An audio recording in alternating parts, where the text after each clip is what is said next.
Okay, so I know that this episode 5 of Welcome to the Ballroom, came out a couple of days ago. I just haven't had the time to get really around to it. I've been feeling a little bit under the weather. For instance, yesterday, I was kind of sick, wanted to rest, I chilled, I slept pretty much most of the day. So basically, I just didn't feel like doing anything yesterday, and I've been kind of still trying to feel a little bit better today. But I finally got around to watching the latest episode of Welcome to the Ballroom. And I'm just going to ask a quick question before I talk about the episode leak. I mean, I know some anime, they have double episodes and stuff. Like, I remember in the past when I used to watch Naruto anime, I remember that, double episodes of Naruto used to come out on a lot of occasions. And so I'm kind of curious, like, why did 2 episodes of Welcome to the Ballroom come out this past weekend? I mean, it feels very weird. I mean, especially for, like, an episode 4 and a 5 to come out. I mean, I could understand if it's, like, an episode 1 or 2, or a 0-1, like a prologue for episode 0, then episode 1, or maybe like an episode 11 and 12 or something. I could see that, but an episode 4 and 5, that's just very weird to me.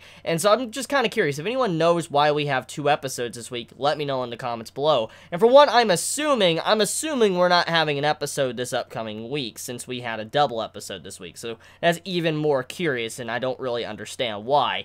But anyways, let's get into the latest episode of Welcome to the Ballroom. Straight up, Mako is adorable as fuck. Oh my god, she is best girl. Like, she's instant best girl. I'm sorry you can like Shizuku, you can like her, nothing against you if you like her, but Mako is straight best girl. Just her facial expressions, how she was interacting with Fujita, everything about her was just so adorable. I was just sitting there like, that is just too fucking cute. That is just too fucking cute. The way she interacted with him, the way the animator showcased her face, and the way her body moved. And that's something I want to talk about.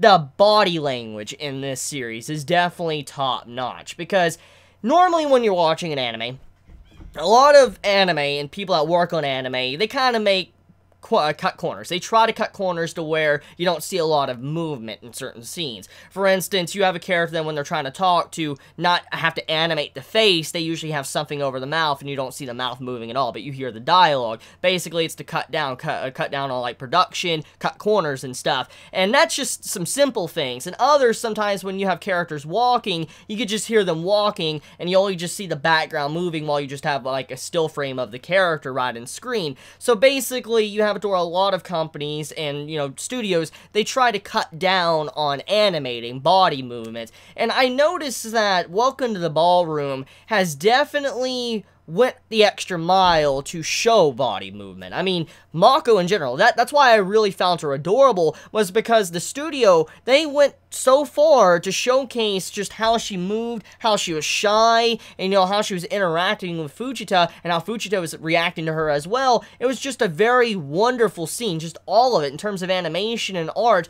it was on point, and I just want to congratulate the entire staff that's working on this series on how much effort they're putting into the body movement of this series, because it definitely needs to be like this. I mean, this is an anime series about dancing, and when you think of a dancing series, obviously there's going to be a lot of moving. I mean, think about Yuri on Ice. There was a lot of movement in that series, and there was a lot of good animation in it. And so, I would expect, also more animation or good animation in a series like Welcome to the Ballroom, and that's exactly what we're getting. So I'm just very happy with everyone that is working on this series, because there is some really good art and animation. And yes, I know I make fun of the long necks all the time. I'm just joking. It's a nice artistic approach to the series, and so I have no problems with the long necks. I mean, it's kind of jarring when you notice it, but it's nothing bad. Like I said, I know I make fun and make wisecracks of the long necks of Welcome to the Ballroom, but it's nothing bad. I do love the decision of the way they do that, because it adds a different class and style to the characters that you don't normally see in anime, and it adds more depth to the characters, especially when you see them dancing.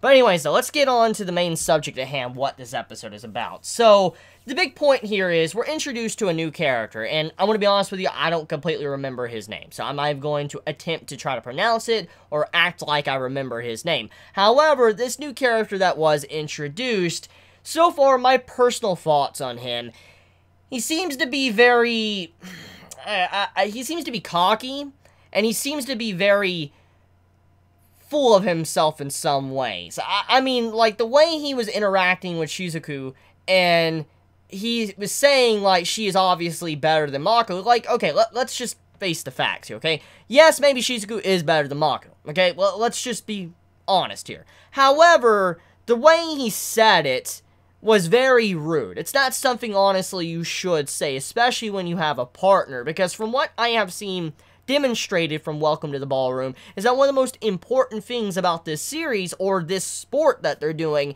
is to be compatible with your partner. You have to have respect for each other, you have to think and know what they're thinking, and that's how you perform with them, how you dance. And so in this case, the character making fun of Mako like that, putting her down, it's kind of disrespectful because he's been dancing with her for a long time, but then all of a sudden he's like, nah, fuck you, you're basically nothing compared to Shizuku, I'll probably dance with you if you finally become as good as her, which that's just messed up. It's just straight messed up because, I mean, at the end of the day, she may not be that good, but it's your job as well as her partner to help her out. It's not just her job to get better, but you're also supposed to help her too. And so that made me a little bit upset, and I honestly felt those emotions that the characters felt towards the end of the episode. When Fujita heard what she said to him, or what Sengoku said, and then, you know, Mako, you know, saw her face and all that, I felt the same emotions. I'm like, what a fucking scumbag. That's fucked up and all that. And so I do hope that